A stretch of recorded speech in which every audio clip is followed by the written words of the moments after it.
నమస్తే, తెలుగు రాజ్యంకి స్వాగతం. నేను మీ సంధ్య. ఈ మధ్యకాలంలో పాత సినిమాలు అప్పుడే వచ్చి 30 ఏళ్ళు గడిచిపోయాయా, 40 ఏళ్ళు గడిచిపోయాయా అంటూ మనం చరిత్ర వెనక్కి తిరిగేస్తూ అనేక సినిమాలు మేము ముందుంచే ప్రయత్నం చేస్తున్నాం కదా. Almost all Narasimha Naidu silver jubilee complete చేసుకున్న విషయం, బాలయ్య బాబు గారి గురించి ఆ సినిమా ఇండస్ట్రీ ఎట్లా హిట్ అయింది అన్న విషయం తెలియజేసుకున్నా. ఈ నేపథ్యంలో చిరంజీవి గారి రుద్రవీణ తర్వాత అది ఫ్లాప్గా మిగిలిపోవడం, బట్ యాక్టింగ్ పరంగా చిరంజీవి గారికి అప్లాజ్ రావడం అందరికీ తెలిసిందే. రుద్రవీణ తర్వాత ఏ సినిమా చేస్తారు అన్న తర్జన భర్జనల తర్వాత యముడికి మొగుడు సినిమాని అనౌన్స్ చేయడం జరిగింది. రవిరాజ పినిశెట్టి గారి డైరెక్షన్లో ఆయన స్నేహితుల బృందం ఈ సినిమాకు ప్రొడ్యూసర్స్గా అవతరించేసి రుద్రవీణ ఎఫెక్ట్ ఈ సినిమా మీద ఏ రేంజ్లో పడిందో, అలాగే ఎలా ఉంటుందో అని అభిమానులు కంగారు పడిన వేళ ఏ రేంజ్ బ్లాక్ బస్టర్ హిట్ అయిందో మనందరికీ తెలిసింది. ఇప్పుడు యమునికి మొగుడు సినిమా వచ్చి 38 సంవత్సరాలు పూర్తి చేసుకున్న సందర్భంగా మరి యమునికి మొగుడు సినిమా ఎలా తెర మీదకి వచ్చింది, స్టోరీ లైన్ ఎవరు స్టార్ట్ చేశారు, ఏ రిఫరెన్స్ మీద సినిమా తీయడం జరిగింది, తీసాక ఇది హిట్ అవుతుందని ఫస్ట్ నమ్మిన వ్యక్తి ఎవరు, ఆ సినిమా క్రియేట్ చేసిన రికార్డ్స్ ఏంటి, పూర్తి డీటెయిల్స్ తెలుసుకునే ప్రయత్నం చేద్దాం. చరిత్రకారులు, సినీ రాజకీయ విశ్లేషకులు చిలక శ్రీకాంత్ గారు మనతో ఉన్నారు. ఆయన మాటల్లో. శ్రీకాంత్ గారు నమస్తే అండి. నమస్కారం సంధ్య. రుద్రవీణ అంత మంచి పర్ఫార్మెన్స్ ఓరియంటెడ్ సినిమా ఫ్లాప్ అయిపోయిన తర్వాత చిరంజీవి గారు ఎంత టైం తీసుకున్నారు, యమునికి మొగుడు సినిమా ఆయన దగ్గరికి ఎలా రీచ్ అయ్యింది, సినిమా విన్న తర్వాత ఇది ఖచ్చితంగా హిట్ అవుతుందని ఫస్ట్ ఎవరు నమ్మారు? వాస్తవానికి నారాయణరావు గారు, నటుడు నిర్మాత జీవి నారాయణరావు గారు, అంత క్రితం దమయంతి ఆర్ట్ ప్రొడక్షన్స్ పతాకంపై చిరంజీవి గారితో ఒక కన్నడ సినిమాని మార్పులు చేర్పులు చేసి రీమేక్ని చాలా అద్భుతంగా దేవాంతకుడని తీశారు. ఎస్ఏ చంద్రశేఖర్ గారు దర్శకుడు, విజయవాడ ఫాదర్, దళపతి విజయవాడ ఫాదర్. తర్వాత ఏంటంటే నారాయణరావు గారికి మళ్ళీ మంచి సినిమా చేసుకుందువు అని చిరంజీవి గారు చెప్పారు. డేట్స్ దగ్గర పడుతున్నటువంటి సమయము, లేకపోతే నెక్స్ట్ బంచ్లో మీ సినిమా ఉంటుంది, నువ్వు ఇంకా ఏంటి సరైన కథతో రావట్లేదు అనేటటువంటిది ఏదో చర్చ 1987లో చిరంజీవి గారు చేశారు. చేస్తే నారాయణరావు గారు ఏంటంటే నాతో పాటు సుధాకర్ హరిప్రసాద్ కూడా ఉన్నారు కాబట్టి వీళ్ళని కలుపుకొని చేద్దాం అనుకుంటున్నానంటే అందరికంటే ఎక్కువ ఆనందించి చిరంజీవి గారు. ఎందుకంటే చిరంజీవి గారు వాళ్ళకి ఏదో ఒకటి చెయ్యాలని అనుకుంటున్నారు. అట్లాంటిది నారాయణరావు గారి వైపు నుంచి ఆ ప్రపోజల్ వచ్చేటప్పటికి చిరంజీవి గారికి చాలా సంతోషం వేసింది. దీనికి ముందు దీనిలో ఒక పిట్టకథ ఏంటంటే పసివాడి పురాణం యాక్చువల్గా నారాయణరావు గారే మలయాళం నుంచి తెలుగుకి తీసుకొచ్చింది నారాయణరావు గారే చెప్పారు కదా. చిరంజీవి గారికి బాగుంటుందని. చిరంజీవి గారు అసలు ఏముంది ఇందులో, చాలా సాఫ్ట్గా ఉంది, ఫైట్స్ లేవు, డాన్స్ లేవు, చాలా సటిల్గా ఉంటుంది మలయాళంలో మమ్ముట్టి గారి సినిమా. అంటే దానిని మొత్తం మార్చి అద్భుతంగా దాన్ని తెర మీదకి తీసుకురావడంలో నారాయణరావు గారి పాత్ర ఉంది. కాకపోతే అది గీతా ఆర్ట్స్లో అరవింద్ గారి నిర్మాతగా రూపొందింది. నారాయణరావు గారు ఏంటంటే సత్యానంద్ గారి వీళ్ళతో సరిసమానంగా కథా చర్చల్లో కూర్చుని దానిని ఒక రూపుకి ప్రాపుకి తీసుకురావడం అనేది ఆయనకు చాలా ఇష్టమైనటువంటి పని.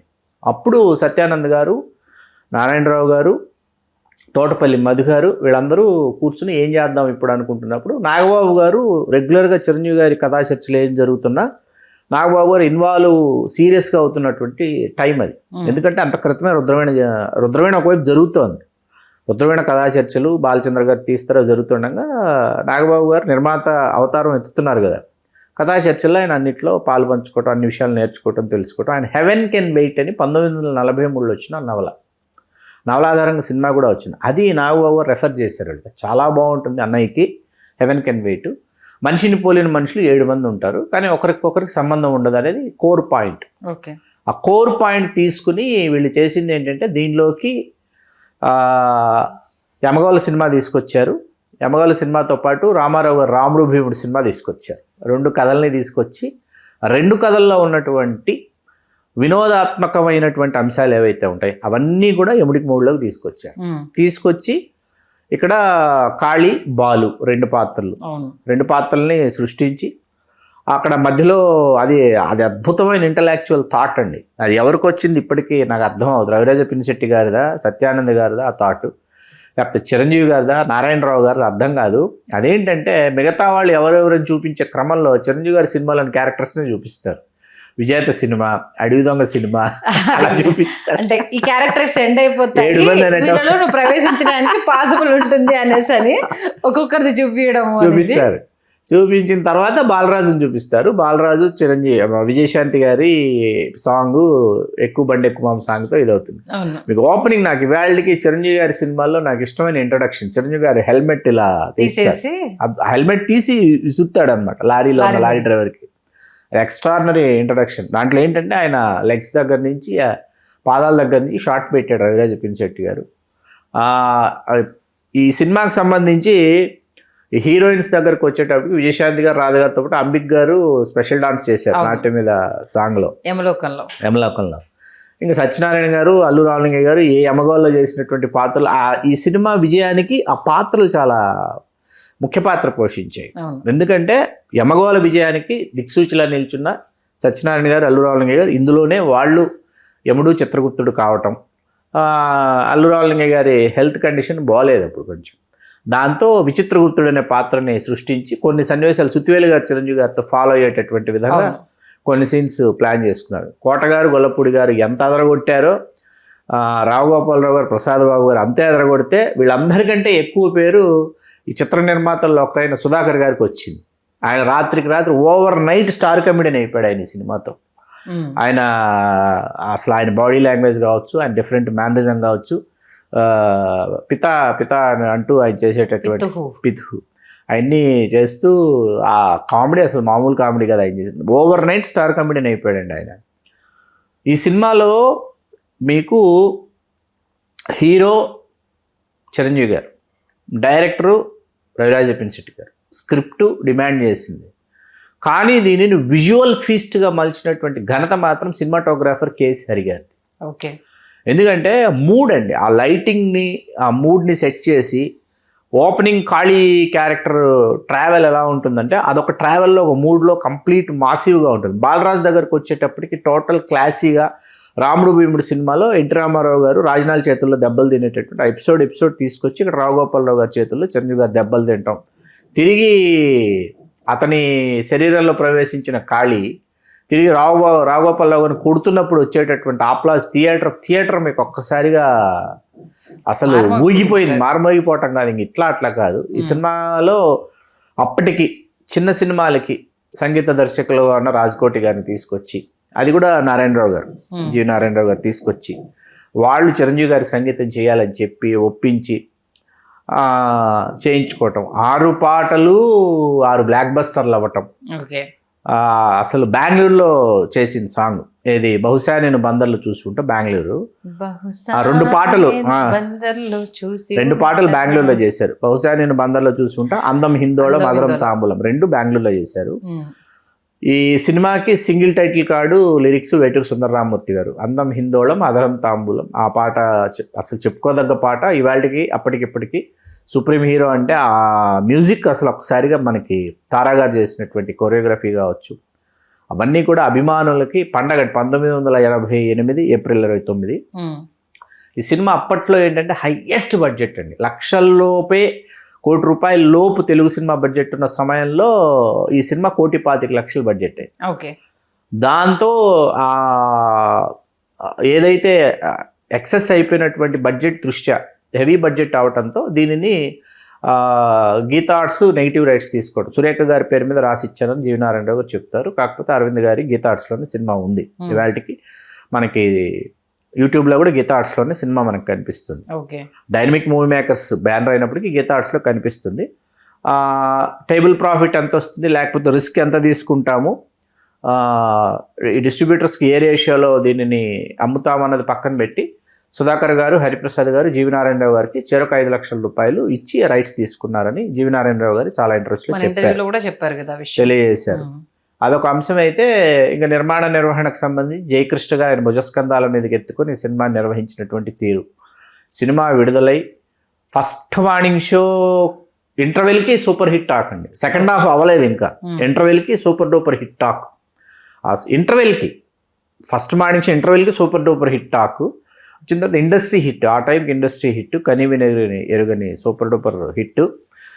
క్లైమాక్స్ కావచ్చు, క్లైమాక్స్లో అసలు యమధర్మరాజు మానవుడైనటువంటి ఇతనికి చెవిలో ఏం చెప్పాడు అన్నది, ఏం చెప్పాడు ఆవిడికి తెలీదు తెలియదు. అది. కన్విన్స్ అయిపోయి ఇద్దరిని కన్విన్స్ కన్విన్స్ అయిపోయి వెళ్ళిపోయి ఇద్దరిని ఏలుకుంటాడని చెప్పి చూపిస్తారు. అది క్లైమాక్స్. అది చాలా ఫన్నీగా ఉంటుంది. సినిమాకి సంబంధించి ఫైట్స్ రాజు మాస్టర్ కంపోజ్ చేసిన ఫైట్స్.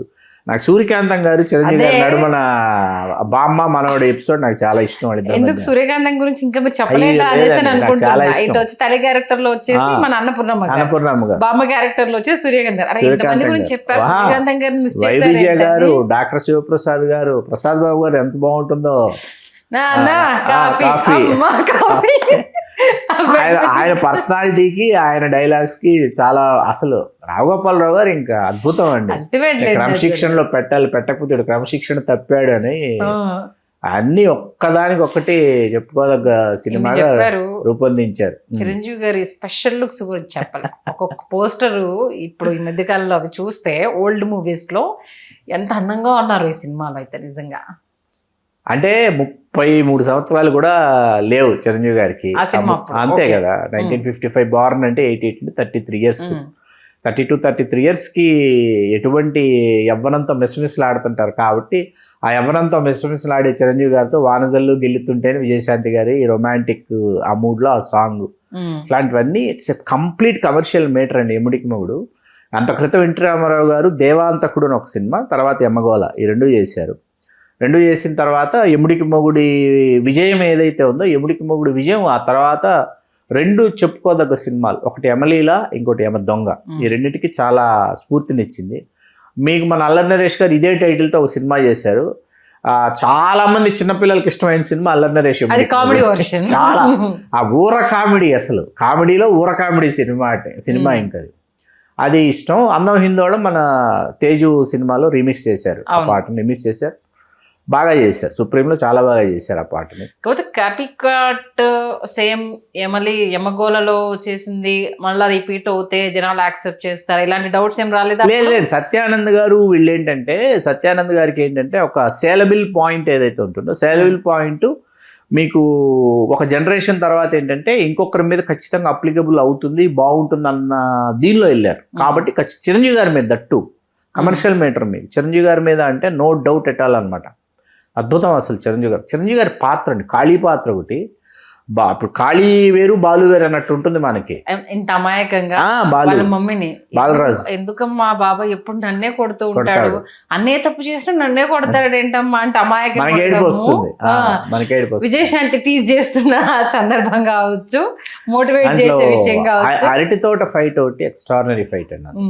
మన ఆ మధ్య గతించిన రంగరాజు గారు చేశారు ఆ ఫైట్. ఓకే, అరటి తోట ఫైట్ ఒకటి ఎక్స్ట్రాడినరీ ఫైట్. అందులో అంటే ఫ్యాన్స్కి ఏంటంటే ఫైట్ తర్వాత సాంగ్ తర్వాత మళ్ళీ ఒక ఎపిసోడ్ తర్వాత మళ్ళీ ఒక ఫైట్, మళ్ళీ ఒక సాంగ్, ఆ ప్రతి పాట సూపర్ హిట్.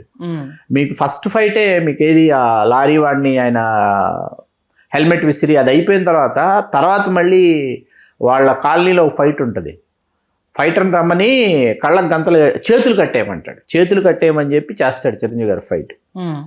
ఆ ఫైటు అలాంటివన్నీ, ఆ చేతులు కట్టేసి ఫైటు, కళ్ళకు గంతలు కట్టుకొని ఫైటు, కాలు కింద పెట్టకుండా కొడతాను ఆ ఫైట్లు, ఇట్లాంటివన్నీ చిరంజీవి గారు రాజు మాస్టర్ కూర్చొని డిస్కస్ చేసుకుని చేసేవాళ్ళు. ఇవన్నీ ఈ ప్రేక్షకులకు విపరీతమైన వినోదాన్ని ఇచ్చేవి. ఆ సమయంలోనే ప్రకాశం, గుంటూరు జిల్లాలో 10 రైతులు ఆత్మహత్య చేసుకున్నారు. 11 మంది రైతుల కుటుంబాలని గుర్తించి ఎముడికి మొగుడు సత్యదినోత్సవ వేడుకలు మెరీనా బీచ్లో జరిగినటువంటి అక్కడికి ఆ కుటుంబాలని చిరంజీవి గారు పిలిపించుకుని వాళ్ళకి ఆర్థికంగా సహాయం అందించడం అనేది ఎప్పటికీ మర్చిపోలేనటువంటి విషయం. అది పసుపులేటి రామారావు గారు, స్వర్గీయ పసుపులేటి రామారావు.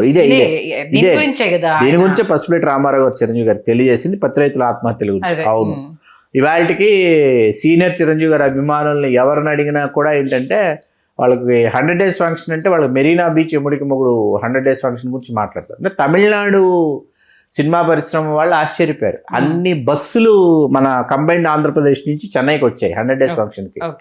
ఈ జిల్లా, ఆ జిల్లా, కరీంనగర్ జిల్లా Chiranjeevi fans association, Anjanaputra Chiranjeevi fans association, Thoorpu Godavari జిల్లా, ఇట్లా మీకు చిత్తూరు జిల్లా state king Chiranjeevi fans association. అప్పుడు మెగాస్టార్ ఇంకా మెగాస్టార్ అవుతున్నటువంటి సమయం.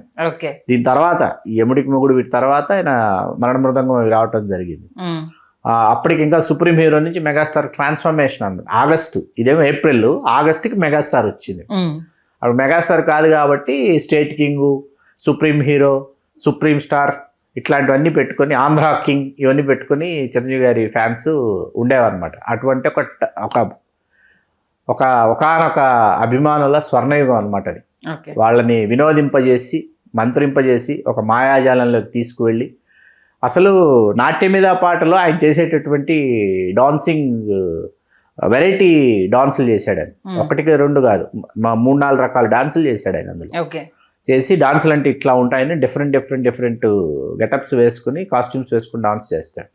ఆ థాట్ ప్రాసెస్ అండి, అదేంటంటే ప్రేక్షకుడికి ఎంత కొత్తగా వినోదాన్ని అందించాలి, ఎంత కొత్తగా కనిపించాలి అనేది ఎక్సర్సైజ్ చేసినటువంటి ఒక హీరో మెగాస్టార్ చిరంజీవి.